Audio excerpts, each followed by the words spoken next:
The story of family struggles is as old as the Bible.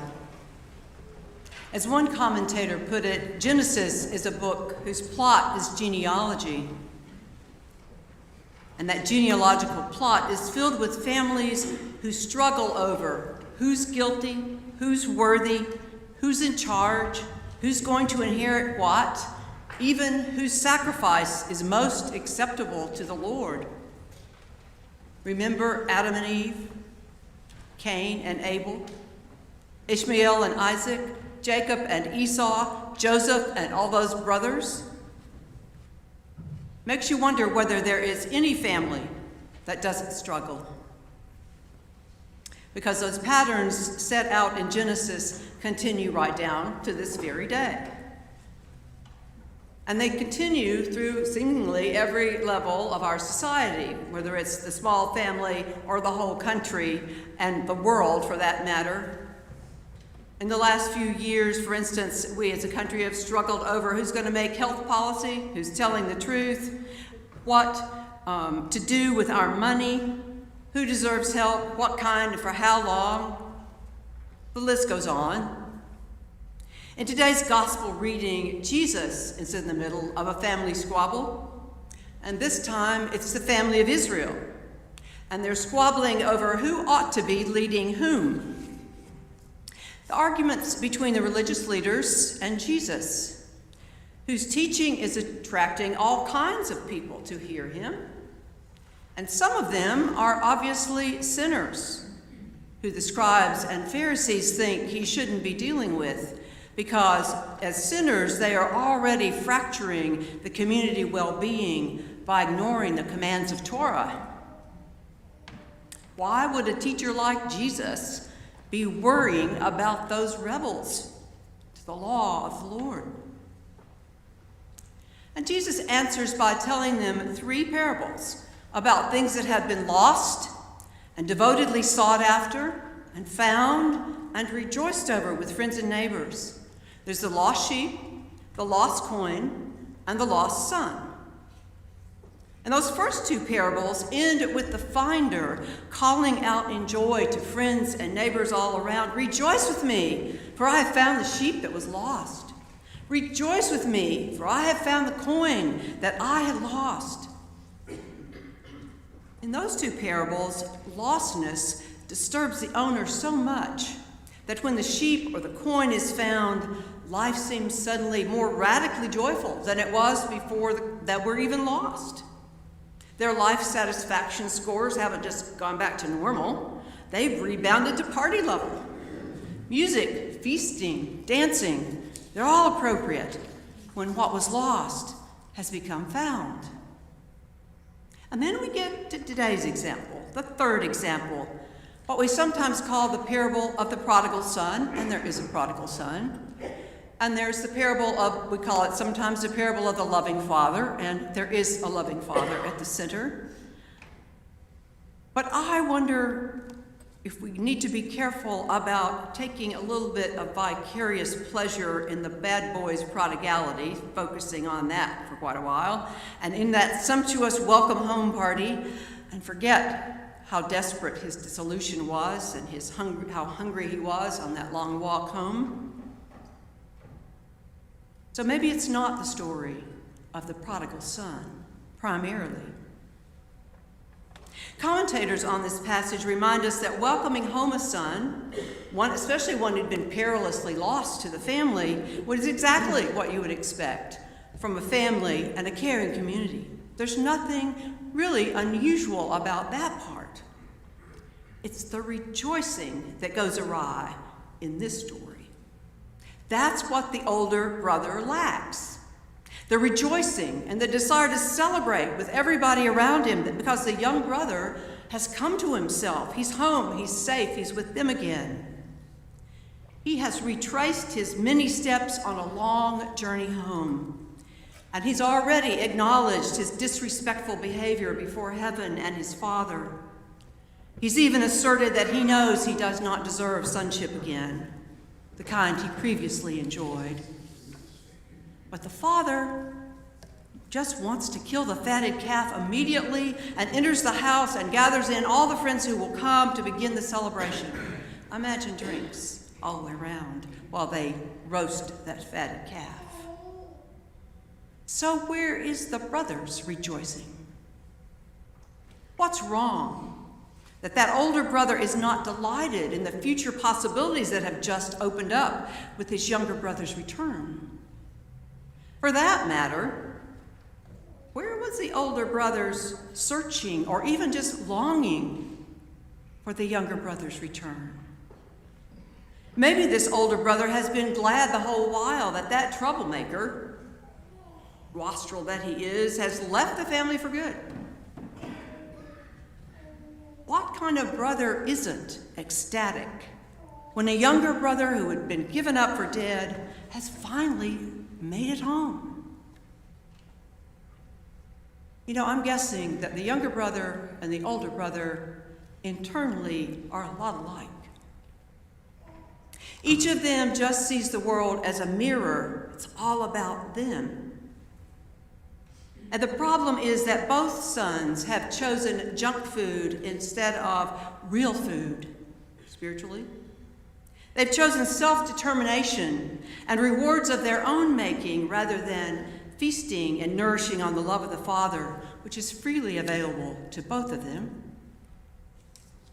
Each one of them wants to win control over his own life. And so they've chosen what I would call instrumental relationships. I'll scratch your back if you scratch mine sort of relationships. It's a plan of mutual debt, not mutual care. There's a difference. And that plan comes with a footnote that reads, if you don't do your part, I don't owe you anything. The elder brother has been saving up his virtue points by playing the part of the worthy elder brother, obeying his father dutifully, never asking for anything.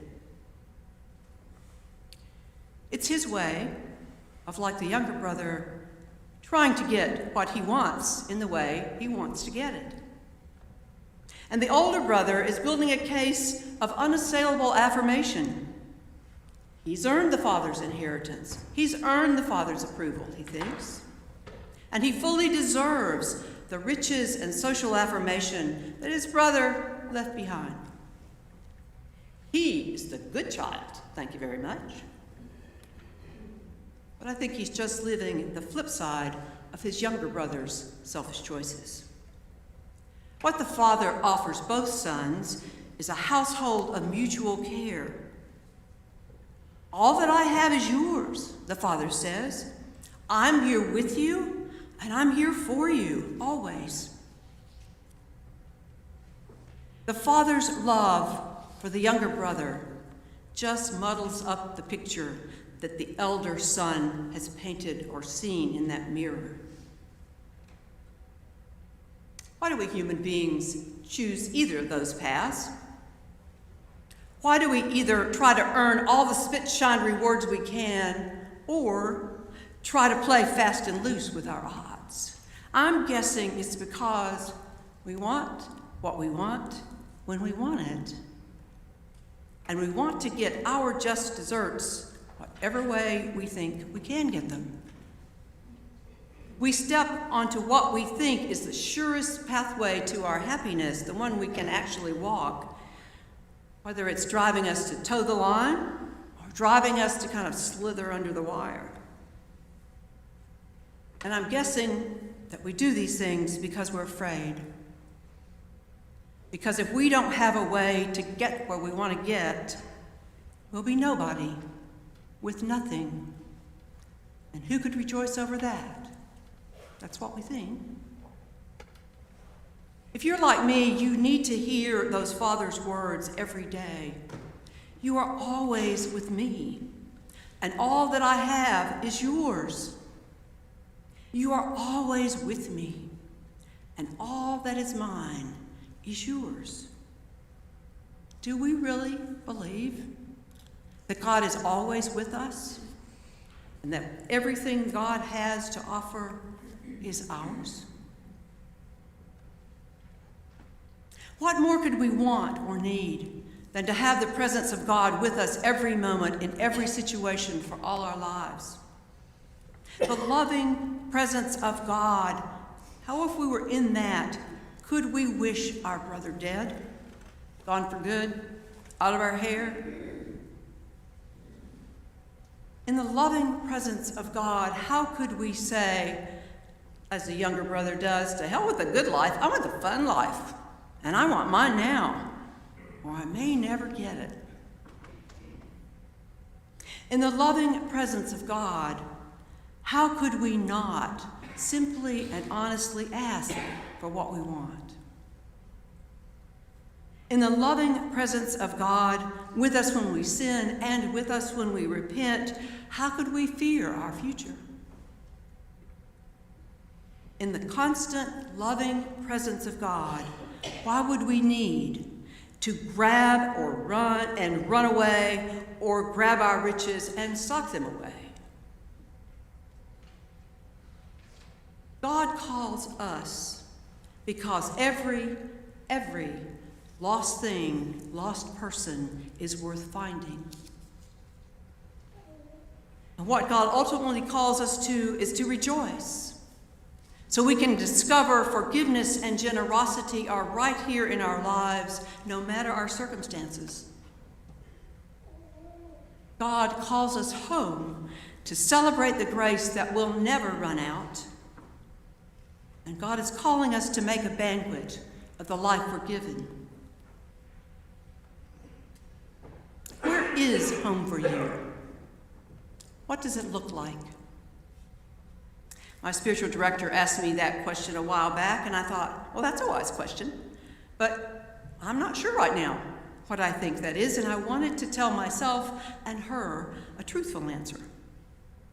And so I will ask you today, what is home for you? Is it an everyday, a competition to be won or lost? Or is it a feast to be savored? Maybe you remember from school days Robert Frost's poem, The Death of a Hired Man.